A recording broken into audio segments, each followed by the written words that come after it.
Number 1 बुधवार दिन किन्नर को, शनिवार दिन छोट व्यक्ति को, रविवार दिन अंध व्यक्ति को दान कले शुभ फल मिलता है।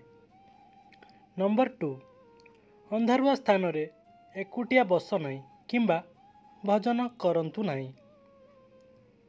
घर बाहर को गला बेले मुंडरे टिके चंदन लगे जातु आपणकर काम जय हेब।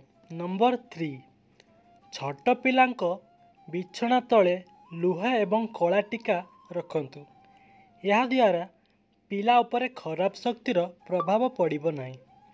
नंबर 4 खट पलंकरे लुगा सुखाउथिले केबे भी छाया चड़ी ब्लाउज एवं एई भली इनर वस्त्र को सुखाइबा नहीं। नंबर 5 घरे आपणकर ठाकुर पूजा करूछंती जदि आपण जोड़ाए शंख ठाकुरंक पाखरे रखु पूजा करंतु ताहले घरर बहुत शुभ होता है। नंबर 6 घर बनाइबा बेले चेष्टा करंतु घरर कबाट सबु बेले बाम पार्श्व को खोलिबा आवश्यक। नंबर 7 घरर पूर्व उत्तर कोण को ईशान कोण कुआ जाए सबु बेले सेठी भात आनी रखिबा आवश्यक। नंबर 8 पाइखाना सर्वदा घरर पछपटे रहिबा आवश्यक एवं ठाकुर घर आउ पाइखाना घर पाख पाख को रहिबा अनुचित। नंबर 9 घरर छातरे एक त्रिशूल रखिबा आवश्यक। यह घर प्रति विपदर मुक्ति करिथाए।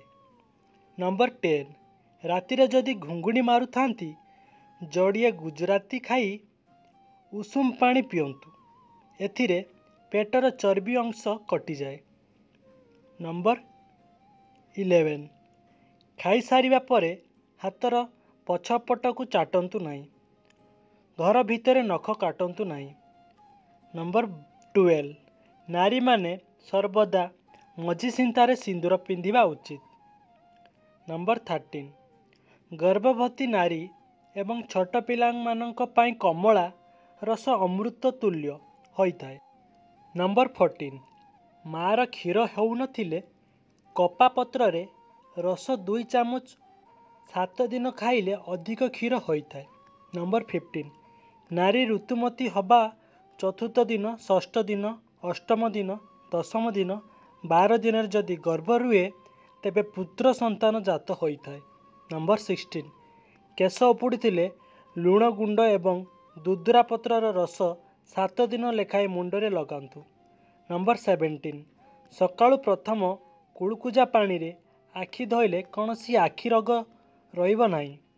नंबर 18 मुहरे कला दाग थिले शिमुली गछर कंटा को गाईर कंचा क्षीर रे बाटी 15 दिन मुहरे लगांतु एवं अर्ख गछर क्षीर सहित हलदी बाटी मुहरे लगाइले दाग लिभि जाए।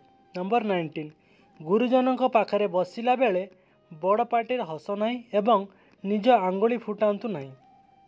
नंबर 20 सिंदूर पिंधिला बेले जदि फारुआटी हाथरू खसी पड़े किंबा मंगलसूत्र छिड़ी गले माँ वृद्धावती पाखरे दीपटीए जालिबा सहित बेगुनिया डालटीए भांगी देवा उचित।